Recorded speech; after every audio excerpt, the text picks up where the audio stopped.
پہلے منافق بھی نماز پڑھتے تھے، اب ہمارے مسلمان بھائی بھی نماز نہیں پڑھتے۔ یار یہ دیکھو، اس طرح ایک حدیث میں ہے، سیدنا ابو درداء رضی اللہ تعالیٰ عنہ سے روایت ہے کہ رسول اللہ صلی اللہ علیہ وسلم نے فرمایا ہے کہ جو شخص نماز چھوڑ دے تو اس سے یقیناً اللہ کی حفاظت کا ذمہ جو ہے نا وہ ختم ہو گیا، اللہ تعالیٰ اس سے دستبردار ہو گیا۔ اور یہ حدیث ہے، حسن ہے، سنن ابن ماجہ میں کتاب الفتن میں موجود ہے، باب الفتن میں، باب الصبر علی الابلاء، حدیث نمبر 4034 ہے، اور سند اس کا حسن ہے، وحسنہ البصیری۔ اسی طرح ایک اور حدیث میں ہے، سیدنا ابن عمر رضی اللہ تعالیٰ عنہ بیان کرتے ہیں کہ رسول اللہ صلی اللہ علیہ وسلم نے فرمایا، جس شخص کی نماز عصر کی فوت ہو جائے تو گویا اس کا اہل، گھر بار اور مال سب کچھ لوٹ گیا، ختم ہو گیا۔ تو یہ حدیث صحیح بخاری میں موجود ہے، اور یہ ہے مواقیت الصلاۃ میں حدیث نمبر 552، اور صحیح مسلم میں بھی موجود ہے، باب المساجد میں حدیث نمبر 626۔ اس طرح یہ تیسرا اور حدیث ہے، سیدنا بریدہ رضی اللہ عنہ فرماتے ہیں کہ رسول اللہ صلی اللہ علیہ وسلم فرمایا،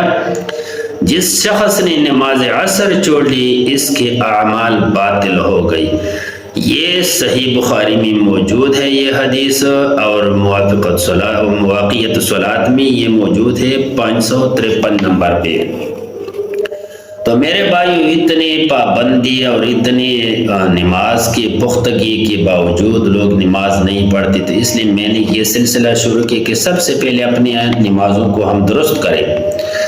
اسی طرح سیدنا ابو ہریرہ بیان کرتے کہ رسول اللہ صلی اللہ علیہ وسلم نے فرمایا، الصلاۃ خمس والجمعۃ الی الجمعۃ کفارۃ لما بینہن ما لم تغشى الکبائر۔